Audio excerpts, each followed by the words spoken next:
mayroon tayong isang ina.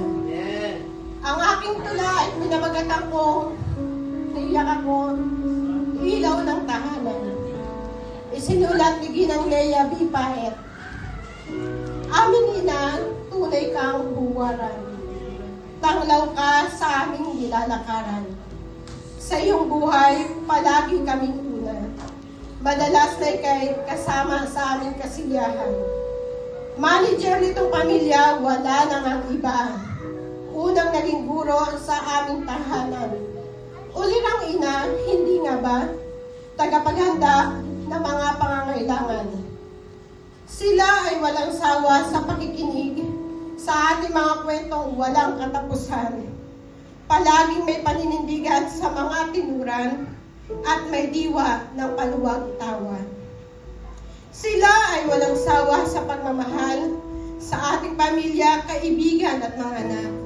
Handang magbahagi ng mga kaalaman, tunay ngang may palabra de honor. Siya ang ina na nagpakilala sa ating Panginoong Diyos. Siya ang ina na katuwang ni Ama. Sa bawat kibot, hindi alintana, mga pagod, hirap at kasakitan. Idagdag pa ang 9 na buwang pagdadalang tao, pagod, puyat, maging pagsusuklay, di magawa. Upang tayo ay may silang sa mundong ibabaw, upang ikaw at ako ay lubhang mabuhay. Mga ina ay nararapat na tingalain. Walang ibang inisip kundi ang ating lunggatiin. Hindi namamalayan ang sakit sa labing pusikit. May lagak lamang ang pinakamainam sa atin.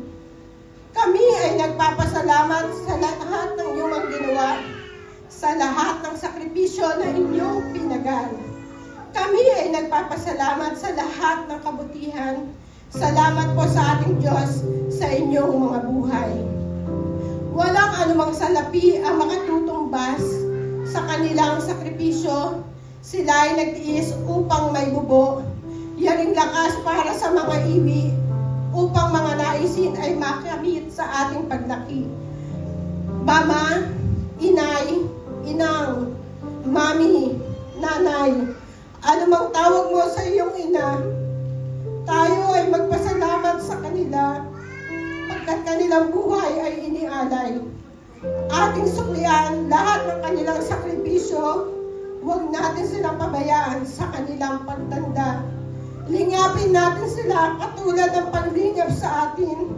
Sila ay pahalagahan sa bawat sandali.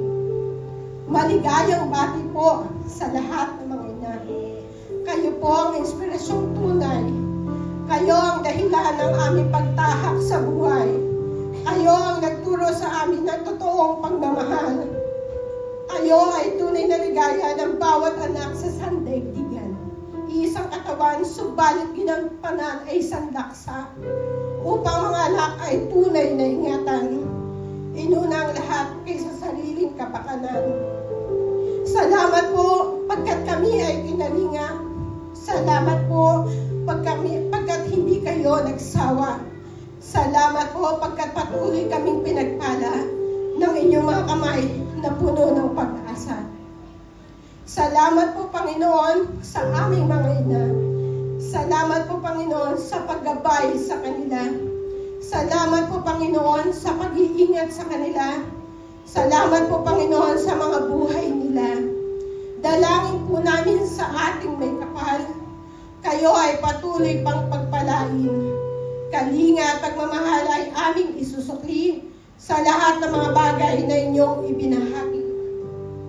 Mga Kawikaan 31:25-29, marangal at kapitapitagan ang kanyang kanyuhan at wala siyang pangamba sa bukas na daratal. Ang mga salita niya ay puspos ng karunungan at ang turo niya ay pawang katapatan. Sinubaybayan niyang mabuti ang kanyang sambahayan at hindi tumitigil sa paggawa araw-araw. Iginagalang siya ng kanyang mga anak at pinupuri ng kanyang kabiyak.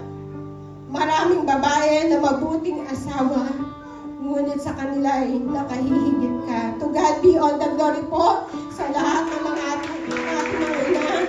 Happy Mother's Day po.